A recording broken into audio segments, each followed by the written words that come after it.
علیہ وسلم کے دیوانوں، جس وقت ٹرکی میں زلزلہ آیا، کیا ٹرکی والوں نے یا سیریا والوں نے کبھی سوچا بھی ہوگا کہ ہمارے درمیان ایک ایسا عذاب آئے گا؟ اور وہ لوگ جو دولت کے اندر کھیل رہے تھے، وہ لوگ جو دولت کی ریل پیل میں مست تھے، کیا انہوں نے سوچا تھا کہ وہ خیمے میں پناہ لینے پہ مجبور ہو جائیں گے؟ لوگوں کو بھیک دینے والے ان کے ہاتھوں میں بھیک کے کٹورے آ جائیں گے۔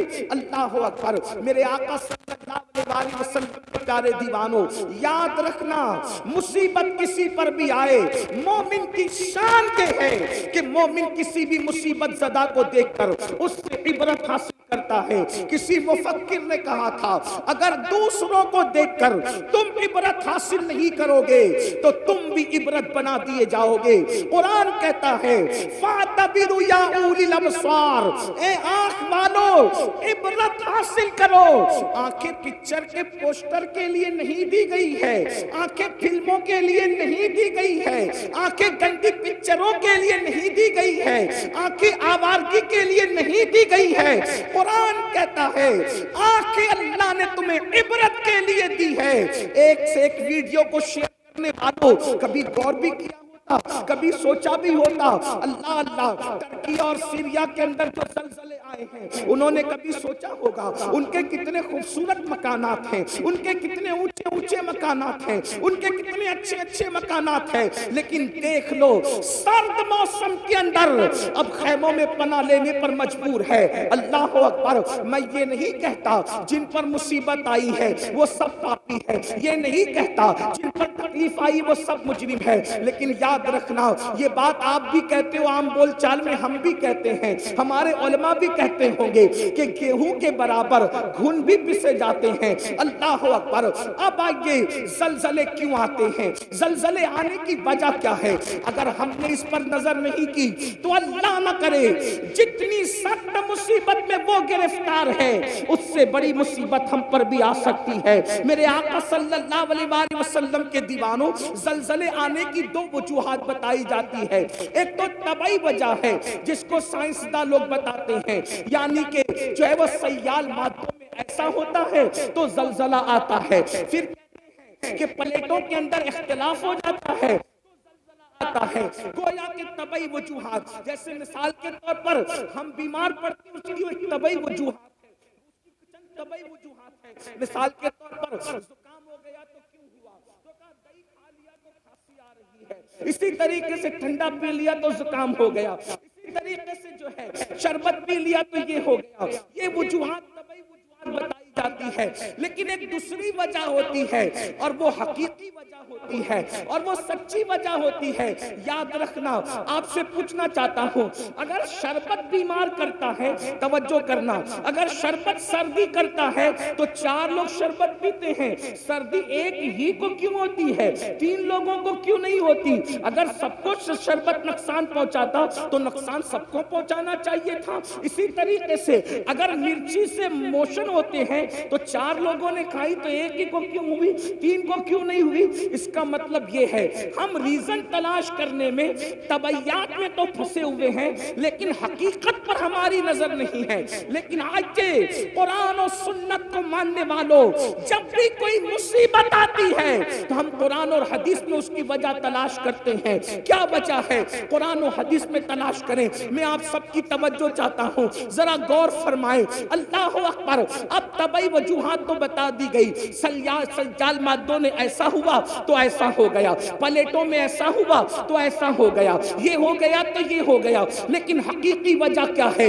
اب حقیقی وجہ قرآن بیان کرتا ہے، اس کو دل کے کانوں سے سننا۔ اللہ پاک ارشاد فرماتا ہے وَمَا أَصَابَكُم مِّن مُّصِيبَةٍ فَبِمَا كَسَبَتْ أَيْدِيكُمْ، کہ تم پر جو بھی مصیبت آتی ہے وہ تمہارے ہاتھ کی کمائی ہے، وہ تمہارے گناہوں کی وجہ سے آتی ہے، وہ تمہارے جرائم کی وجہ سے آتی ہے۔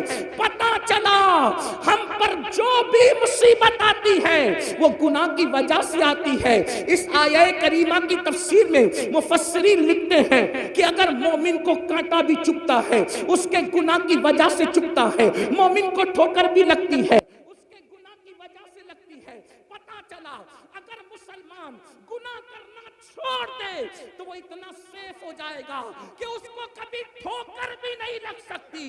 زلزلے آنا تو دور کی بات ہے، گناہ چھوڑتے چلے جاؤ، عیش کی زندگی گزارتے چلے جاؤ، راحت کی زندگی گزارتے چلے جاؤ، آرام کی زندگی گزارتے چلے جاؤ.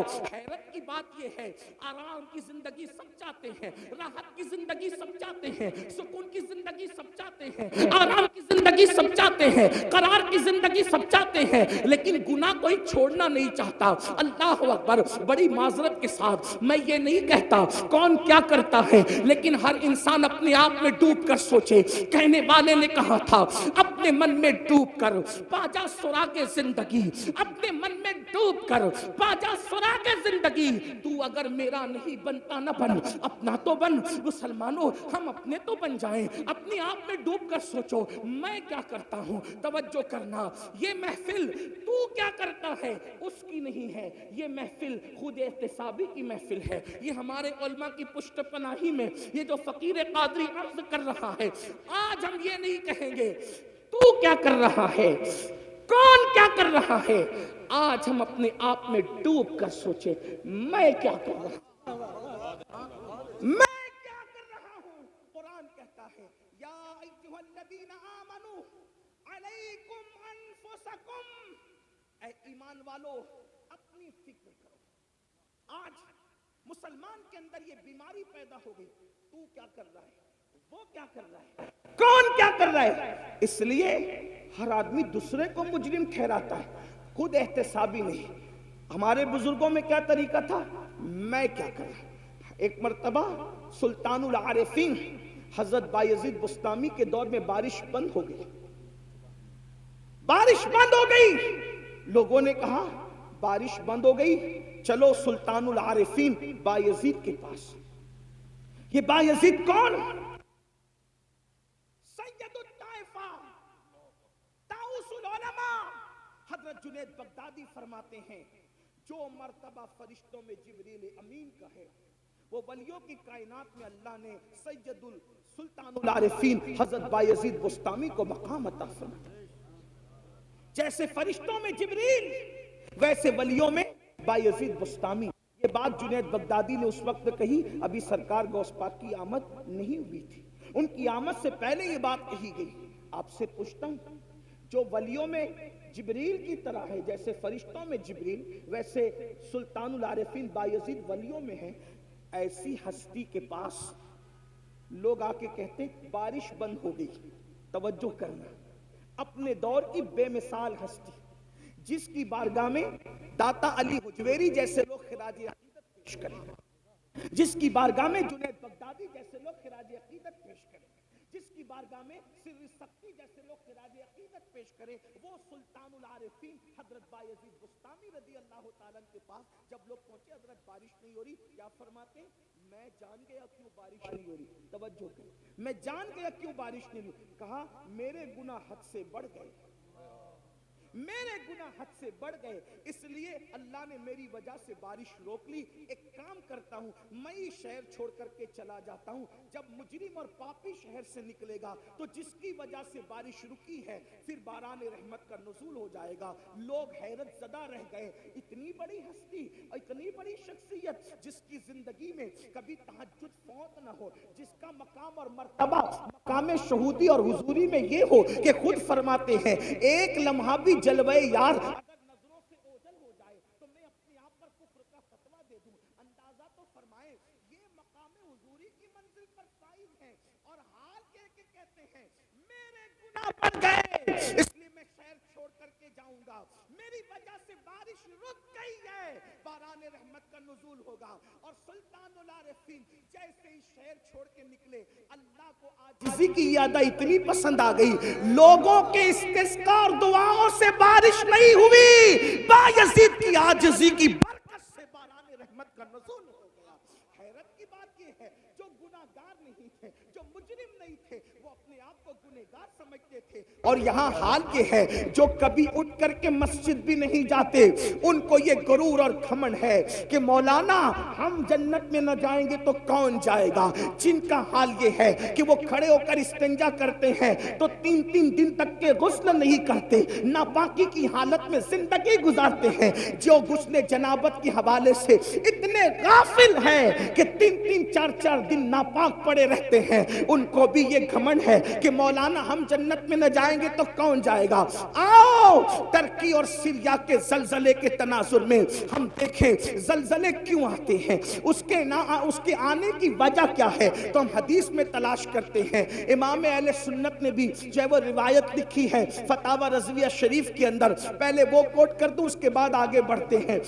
فرمایا گیا کہ ان زمین کی نسیں ہوتی ہے, زمین کی رگیں ہوتی ہے, زمین کی شریانیں ہوتی ہے. جس طریقے سے انسان کے جسم میں شریانیں ہیں, جس طریقے سے انسان کے جسم میں رگیں ہیں, اسی طریقے سے زمین کی بھی رگیں ہیں. اور یہ ساری رگیں ایک جو ہے وہ پہاڑ کی طرف پڑتی ہے اور ایک پہاڑ کے اندر سمٹ آتی ہے اور اس کو کوہ قاف کہتے ہیں. اور وہاں پر وہ ساری رگوں کو کھڑا فرشتہ سمیٹ کر کے موجود ہے. اس کے ہاتھوں میں یہ رگیں ہیں, زمین کی رگیں, زمین کی شریانیں اس فرشتے کے ہاتھ میں ہیں. جب بھی کسی زمین کے خطے پر, جب بھی کسی زمین کے حصے پر ظلم ہوتا ہے, پاپ ہوتے ہیں, جرائم ہوتے ہیں, زنا اور بدکاری ہوتی ہے, شراب عام ہو جاتا ہے, سود عام ہو جاتا ہے, اللہ کی نافرمانی عام ہو جاتی ہے, زمین کے جس حصے پر گناہ اور جرائم عام ہو جاتے ہیں, پھر قدرت کی طرف سے حکم ہوتا ہے زمین کی اس رگ کو پکڑ کر کے حرکت دے دو تاکہ لوگوں کو پتا چل جائے کہ اللہ سونے سے بھی پاک ہے, اللہ اونگنے سے بھی پاک ہے, اللہ تمہارے جرائم سے بے خبر نہیں ہے, اللہ تمہارے گناہوں سے بے خبر نہیں ہے, وہ تم سب کو دیکھ رہا ہے. اللہ اکبر. اور جب وہ نس پکڑ کر, وہ رگ پکڑ کر فرشتہ حرکت دیتا ہے تو زمین پر زلزلے کے جھٹکے نمودار ہوتے ہیں. اللہ اکبر. میری قوم کے جوانوں, پتا چلا جب زمین پر اللہ کی عبادت کرنے کی بجائے جب زمین پر ظلم کیا جاتا ہے, جب زمین پر حرام کام کیے جاتے ہیں, جب زمین پر اللہ اکبر نوتال میں کمی کی جاتی ہے, اس وقت زمین پہ زلزلے آتے ہیں اور مجرموں کی وجہ سے بے گناہ بھی اس کا شکار ہو جاتے ہیں. اللہ اکبر. کیا یہ جرائم ہمارے اندر نہیں؟ ایک مرتبہ ام المومنین امام حاکم اپنی مستدرک میں لکھتے ہیں, لیکن محدثین نے اس حدیث کی سند پر جرح بھی کی ہے. اللہ اکبر. بعض محدثین نے جرح کی, امام حاکم نے اس کو صحیح کہا, لیکن میں امام حاکم کی جو ہے وہ صحت کی بات کو سامنے رکھ کر بالکل نصیحت کے طور پر یہ بات پیش کرتا ہوں. ایک مرتبہ ایک جوان ام المومنین سیدہ عائشہ صدیقہ کے پاس آیا. کون عائشہ صدیقہ؟ مفتی 4 ملت. کون عائشہ صدیقہ؟ جس کے بستر پہ قرآن نازل ہوتا ہو. کون عائشہ صدیقہ؟ سینکڑوں صحابہ اور ہزاروں تابعین جس کے شاگرد ہوں. ان سے پوچھا, امی جان یہ بتائیں کہ زلزلے کیوں آتے ہیں, زلزلے آنے کی وجہ کیا ہے؟ تو ام المومنین نے اس کی طرف سے چہرہ پھیر لیا. چہرہ پھیرنے کی وجہ یہ تھی کہ زلزلہ آنے کی وجہ اتنی نازک بیان کرنا چاہتی تھی کہ اس کے سامنے بیان نہیں کرنا چاہتی تھی. بیک گراؤنڈ حدیث کا یہی بیان کر رہا ہے. پوچھنے والے نے پوچھا تو اس کو بیان نہیں فرمایا, یعنی جب اس نے سوال کیا تو چہرہ پھیر لیا. لیکن اللہ اکبر. پھر حضرت عبداللہ نے پوچھا, امی جان آپ بتائیں کہ زلزلہ کیوں آتا ہے اور زلزلہ آنے کی وجہ کیا ہے؟ تو اس وقت ام المومنین نے ان کو جواب دیا, حضرت عبداللہ کو جواب دیا, عبداللہ زلزلہ آنے کی وجہ یہ ہے جب عورتیں اس نیت سے گھر سے خوشبو لگا کر کے نکلتی ہے کہ لوگ ان کے حسن کے فریب میں مبتلا ہو جائیں, ان کی طرف راغب ہوں. خوشبو لگا کر کے عورتیں اپنے گھروں سے اس لیے نکلتی ہے کہ لوگ ان کے فتنے میں مبتلا ہوں. پھر اس وقت زلزلے آتے آتے ہیں جب عورتیں نامحرم اور مردوں کے سامنے، جب عورتیں نامحرم مردوں کے سامنے، اجنبی مردوں کے سامنے ننگی ہونے لگتی ہے، زنا کے لیے تیار ہو جاتی ہے، اپنے جسم کو پیش کرنے لگتی ہے، اس وقت زلزلے آتے ہیں۔ اللہ اکبر۔ ابھی آگے اور بھی روایتیں پڑھی جائے گی اگر وقت رہا تو، جتنا وقت مجھے دیا گیا میں اسی میں گفتگو مکمل کروں گا، لیکن آپ کی توجہ چاہتا ہوں، آپ سے پوچھتا ہوں، کیا ہماری بہن بیٹیاں آج گھروں سے عطر لگا کر نہیں نکل رہی ہے، خوشبو لگا کر نہیں نکل رہی ہے، پرفیوم لگا کر کے نہیں نکل رہی ہے، خوبصورت بن کر کے نہیں نکل رہی ہے، میک اپ کر کے نہیں نکل رہی ہے؟ آج اللہ اکبر مسلمانوں کا حال یہ ہو گیا، شادی کے موقع پر صرف چہرے بنانے کے لیے بیوٹی پارلروں میں جتنا خرچ ہوتا ہے اگر اس کا اندازہ لگایا جائے تو لاکھوں روپے صرف بیوٹی پارلر کی نظر ہو جاتے ہیں۔ میں پوچھنا چاہتا ہوں مسلمانوں، صرف داڑھی رکھنے سے ہم نجات نہیں پا سکتے، صرف 5 وقت کی نماز بھی ہمیں نجات کے سائل تک نہیں پہنچا سکتی، سروں پر ٹوپیاں رکھنا بھی ہمیں نجات تک نہیں پہنچا سکتا۔